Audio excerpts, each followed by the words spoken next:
College of arts and science की YouTube की क्लासों में आप सभी विद्यार्थियों, मित्रों, साथियों का तहे दिल से मैं भरत खुराना इस्तकबाल करता हूँ। प्यारे विद्यार्थियों, आज हिंदी साहित्य का एक अंश हम पढ़ने जा रहे हैं जिसका नाम है नई कविता। क्या नाम है? नई कविता। तो थोड़ा बहुत इसके बारे में हम देख लेते हैं प्रमुख रूप से कि नई कविता क्या है। इसके बारे में जानना बहुत ज़रूरी है।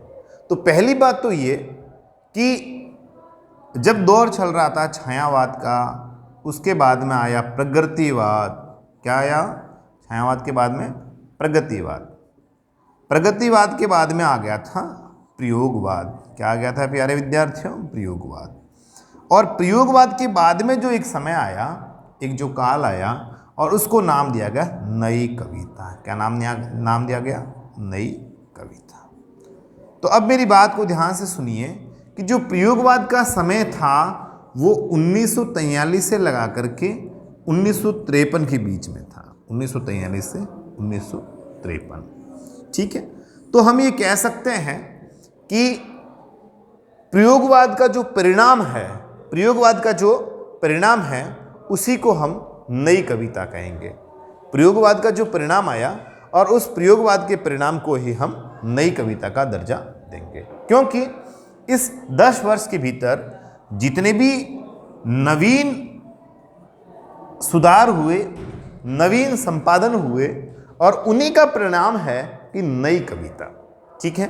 तो हम ये भी कह सकते हैं कि प्रयोगवाद और नई कविता के बीच में जो सीमा है, इस सीमा को हम एक रूढ़ रूप से नहीं रख सकते। आई बात समझ में? अर्थात प्रयोगवाद और नई कविता के बीच की एक सीमा है, दीवार है, उसको हम बिल्कुल ठोस रूप से नहीं रख सकते जिस प्रकार से छायावाद प्रकृतिवाद के बीच में है।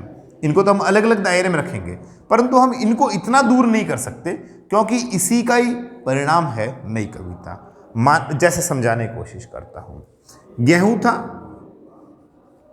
ठीक है, अब उसका आटा बना करके हमने रोटी बना ली। आई बात समझ में?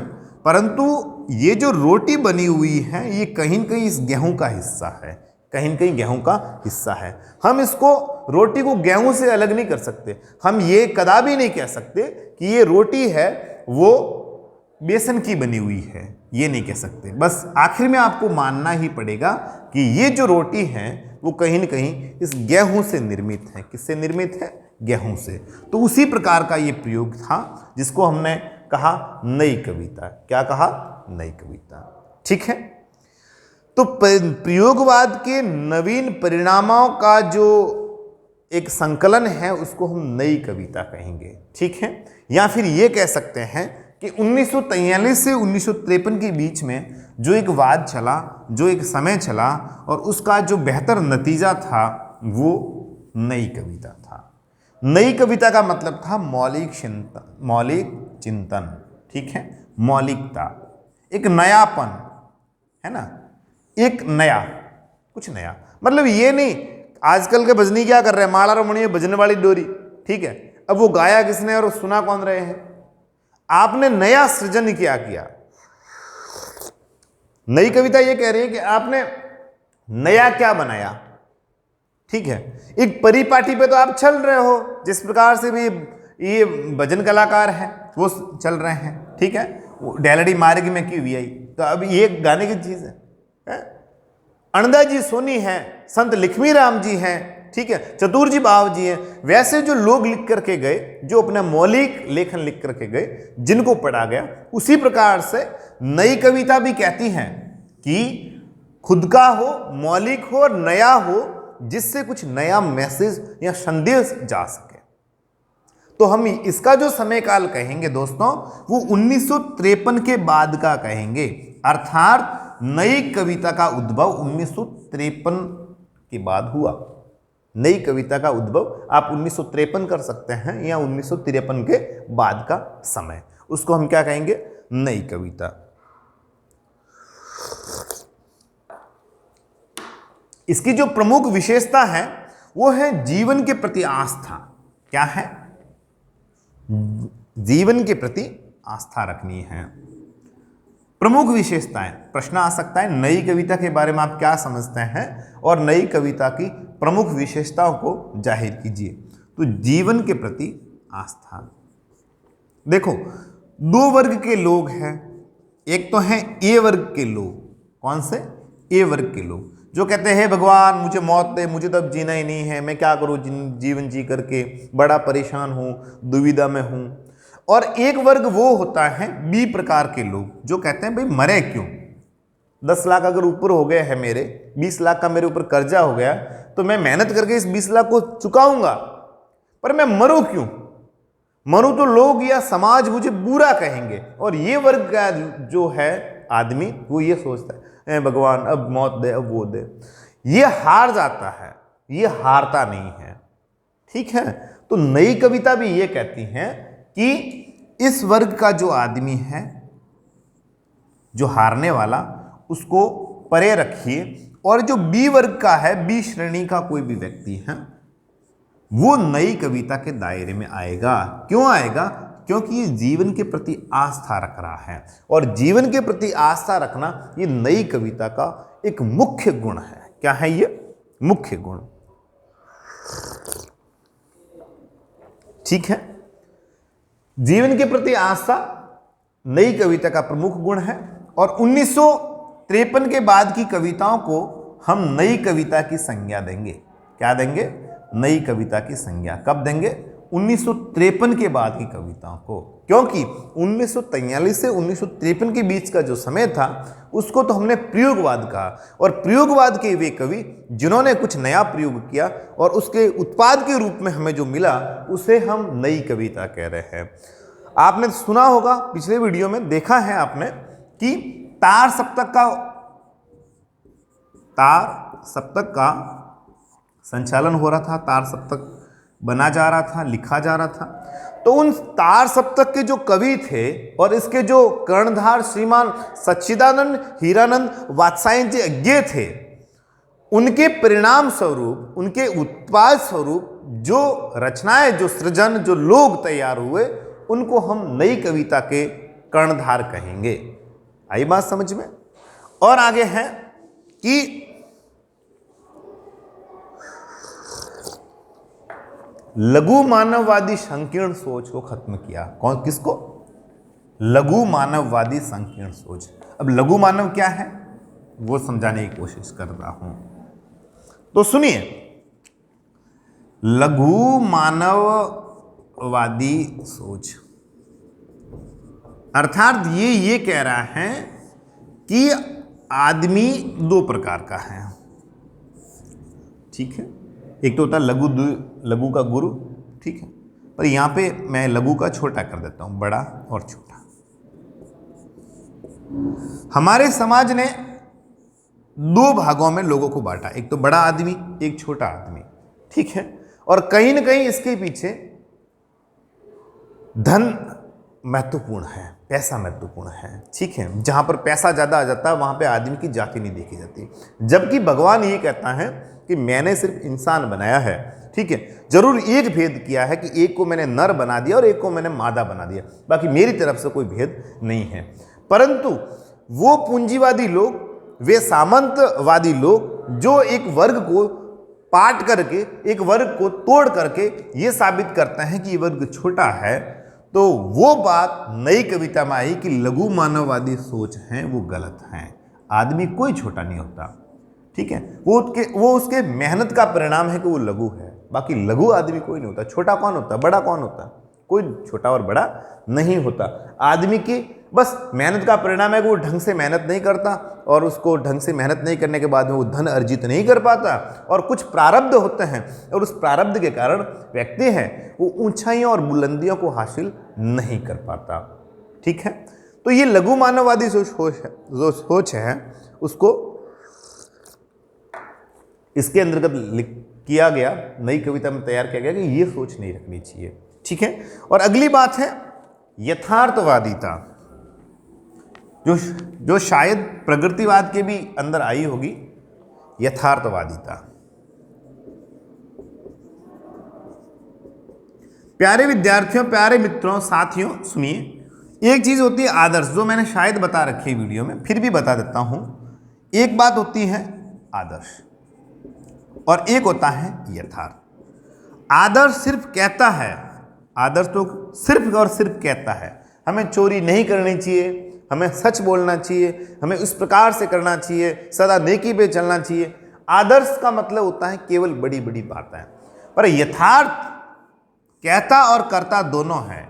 यथार्थ प्रैक्टिकल करता है कि मुझे चोरी नहीं करनी है, भाई ये 50,000 किसी और के है यार, मेरे नहीं है, मैं लेकर के क्या करूंगा, ये यथार्थ है।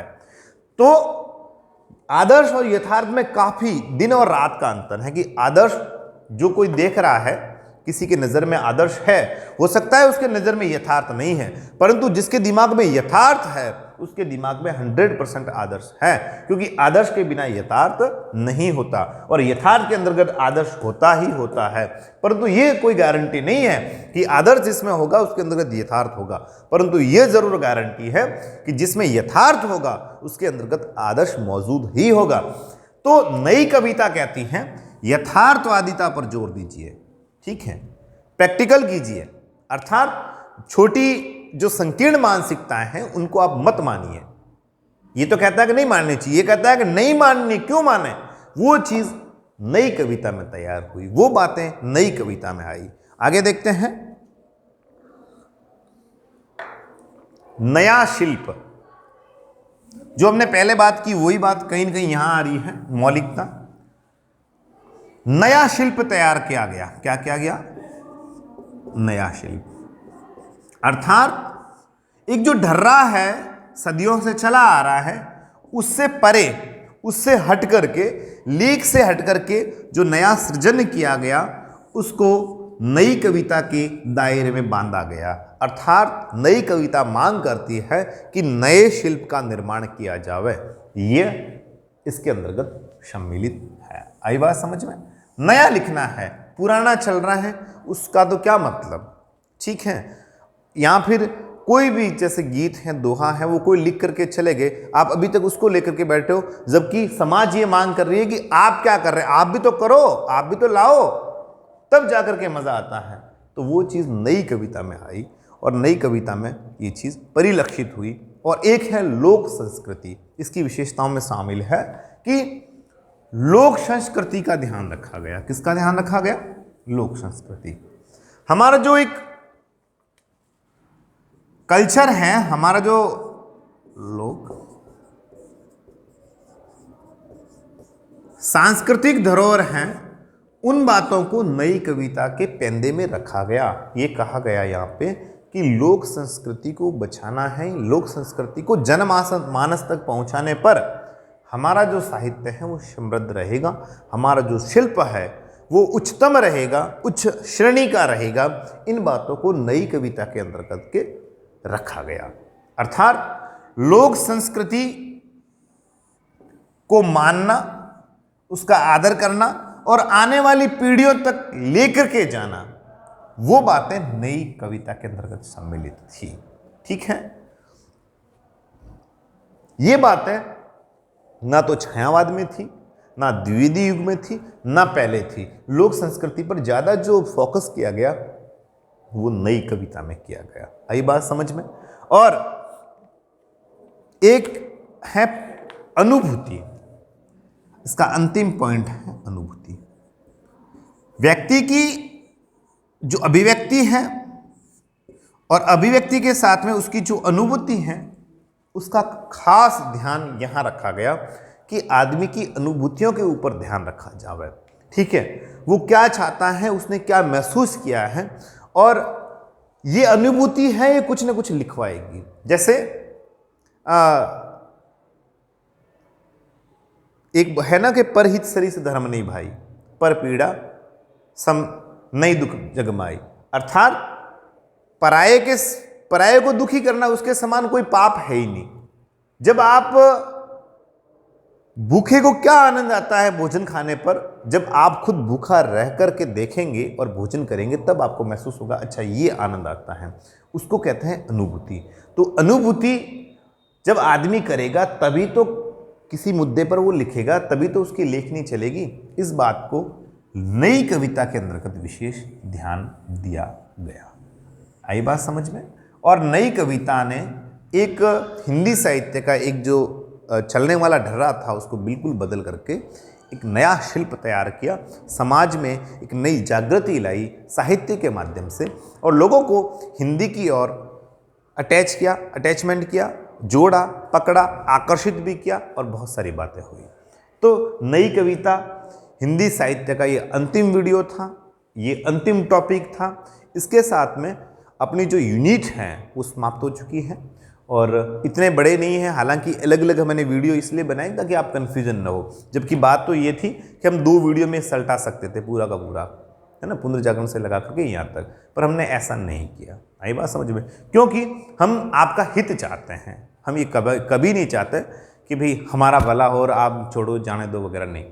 बच्चे प्रथम है, हम बच्चों की वजह से यहाँ हैं, ठीक है, हम बच्चों के कारण यहाँ हैं और हम आपकी भलाई के लिए संकल्पबद्ध है। तो बेशक मतलब किसी तरह की कोई अतिशयोक्ति नहीं है कि हम केवल अपना हित साधे, ऐसा नहीं हो सकता, ठीक है। तो नई कविता के साथ में अपनी ये यूनिट समाप्त होती है और फिलहाल मैं भरत कोराना लेता हूँ विदा। शुक्रिया, शब बखेर।